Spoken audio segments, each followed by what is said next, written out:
जय माता दी भक्तगणों, ओम नमो नारायण। माता के पवित्र नवरात्रे चल रहे हैं। इन नवरात्रों में माता के भक्त माता की पूजा अर्चना अलग अलग तरीके से करते हैं। कुछ भक्त बहुत ही विधि विधान के साथ माँ की पूजा करते हैं, लेकिन कुछ भक्त बहुत ही साधारण तरीके से माँ की पूजा अर्चना करते हैं। माँ को आप जिस भी भाव में पूजते हैं, माँ प्रसन्न हो जाती हैं और अपना आशीर्वाद हमें देती हैं। बहुत ही साधारण तरीके से जो भक्त पूजा करते हैं, माँ तो सिर्फ भाव से देखती हैं। उनके लिए आज मैं नवरात्रों व्रत की कथा सुनाने वाली हूँ, जिससे कि अगर आप माँ के हर दिन माँ के रूप की पूजा नहीं भी कर पाते हैं, या हमें ये नहीं पता है कि किस दिन माँ के किस रूप को पूजा जाता है, तो साधारण सी एक तरीका है कि माँ के दुर्गा रूप की पूजा करके अगर हम इस कथा का श्रवण कर लेते हैं तो भी माँ बहुत शीघ्र अतिशीघ्र प्रसन्न हो जाती हैं। प्रिय भक्तगणों, मेरा आपसे निवेदन है कि माँ की इस कथा को बड़े ही प्रेम के साथ और भाव के साथ सुनिएगा और इसका लाभ भी उठाइएगा। तो आइए भक्तगणों, कथा हम शुरू करते हैं। यह कथा नवरात्रि व्रत की पौराणिक कथा है। नवरात्रि व्रत कथा के अनुसार एक समय बृहस्पति जी ने ब्रह्मा जी के समक्ष चैत्र व आश्विन मास के शुक्ल पक्ष में पड़ने वाले नवरात्र का महत्व जानने की इच्छा जताई।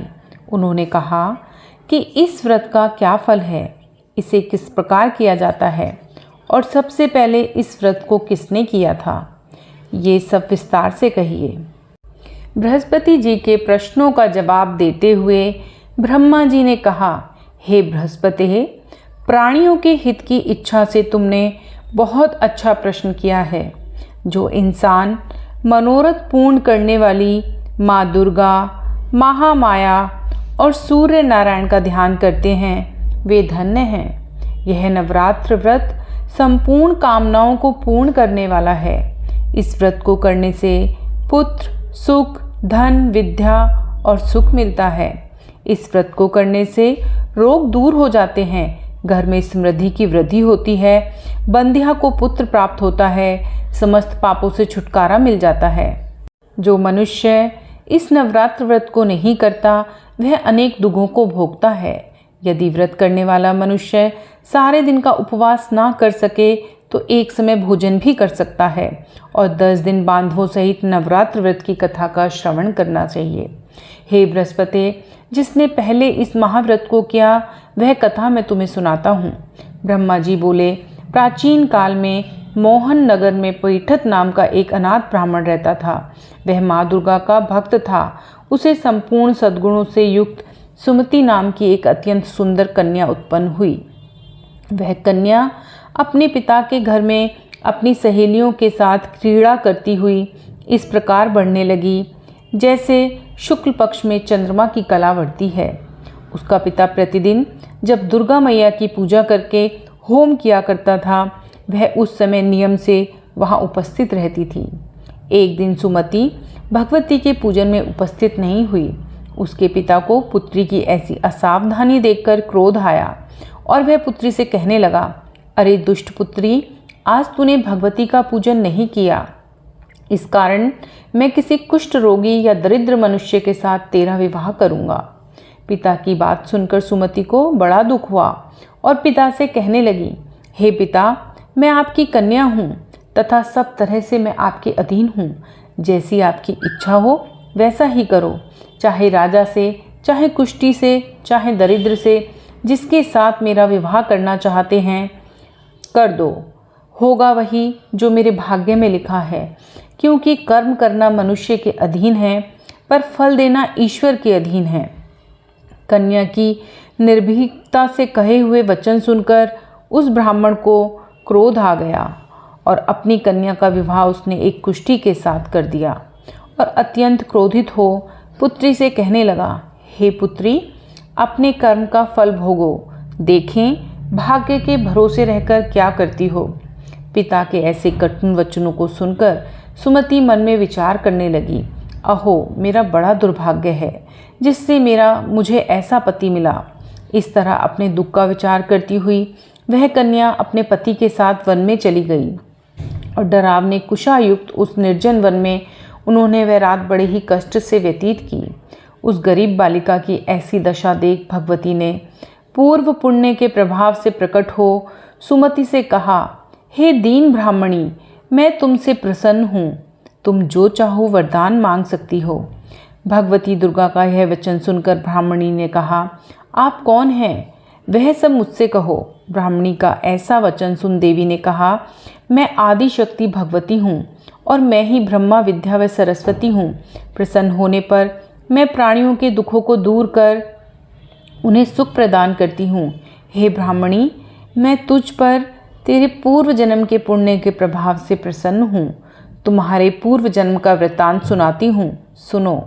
तू पूर्व जन्म में निषाद की स्त्री थी और अति पतिव्रता थी। एक दिन तेरे पति निषाद ने चोरी की।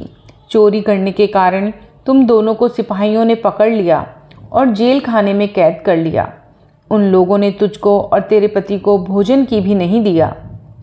इस प्रकार नवरात्र के दिनों में तुमने ना तो कुछ खाया और ना जल ही पिया। इस प्रकार 9 दिन तक नवरात्र का व्रत हो गया। हे ब्राह्मणी, उन दिनों में जो व्रत हुआ, इस व्रत के प्रभाव से प्रसन्न होकर मैं तुझे मनवांछित फल देती हूँ। तुम्हारी जो इच्छा हो सो मांगो।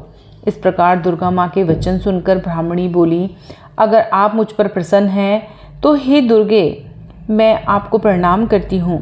कृपा करके मेरे पति का कोढ़ दूर करो। देवी ने कहा, उन दिनों तुमने जो व्रत किया था उस व्रत का 1 दिन का पुण्य अपने पति को कोढ़ दूर करने के लिए अर्पित करो।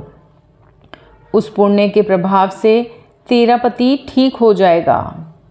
ऐसा कहकर इस प्रकार देवी माँ के वचन सुन वह ब्राह्मणी प्रसन्न हुई और पति को निरोग करने की इच्छा से जब देवी ने तथास्तु ऐसा वचन कहा, तब उसके पति का शरीर भगवती दुर्गा की कृपा से कुष्ठ रोग से रहित हो गया। वह ब्राह्मणी पति को देख देवी की स्तुति करने लगी।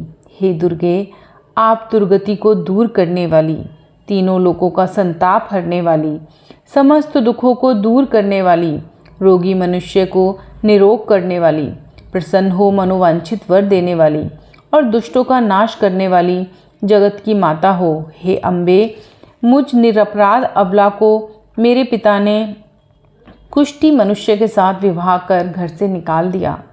पिता से तिरस्कृत निर्जन वन में विचर रही हूँ। आपने मेरा इस विपदा से उद्धार किया है। हे देवी, आपको मैं प्रणाम करती हूँ, मेरी रक्षा करो। उस ब्राह्मणी की ऐसी स्तुति सुन देवी माँ बहुत प्रसन्न हुई और ब्राह्मणी से कहा, हे ब्राह्मणी, तेरे उदयलय नामक अति बुद्धिमान, धनवान, कीर्तिवान पुत्र शीघ्र उत्पन्न होगा।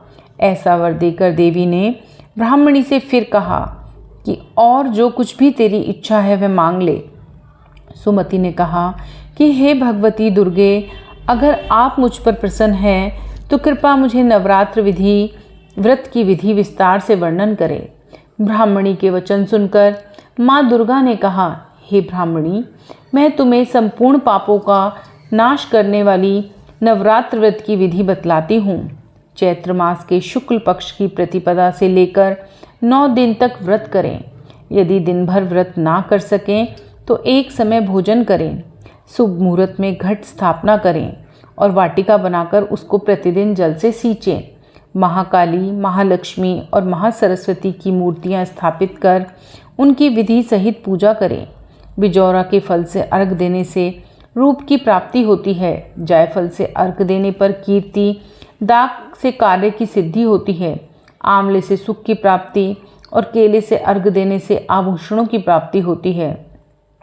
इस प्रकार पुष्पों व फलों से अर्घ देकर व्रत समाप्त होने पर 9वें दिन विधि विधान हवन करें। खांड, घी, गेहूँ, शहद, जौ, तेल, बिल्व, नारियल, दाख और कदम्ब जैसी विभिन्न सामग्रियों से हवन करें। आंवले से कीर्ति की और केले से पुत्र की, कमल से राज सम्मान की और दाखों से संपदा की प्राप्ति होती है। खांड, घी, नारियल, शहद, जौ और तिल तथा फलों से होम करने से मनोवांछित वस्तु की प्राप्ति होती है। फल व्रत करने वाला मनुष्य इस विधि विधान से होम कर पंडित को अत्यंत नम्रता के साथ प्रणाम करे और यज्ञ की सिद्धि के लिए उसे दक्षिणा दे। इस प्रकार बताई हुई विधि के अनुसार जो व्यक्ति व्रत करता है उसके सब मनोरथ सिद्ध होते हैं, इसमें तनिक भी संदेह नहीं है। इन 9 दिनों में जो कुछ दान आदि दिया जाता है उसका करोड़ों गुणा फल मिलता है। इस नवरात्र व्रत को करने से अश्वमेघ यज्ञ का फल मिलता है। हे ब्राह्मणी, इस संपूर्ण कामनाओं को पूर्ण करने वाली उत्तम व्रत को तीर्थ, मंदिर अथवा घर में विधि के अनुसार करें।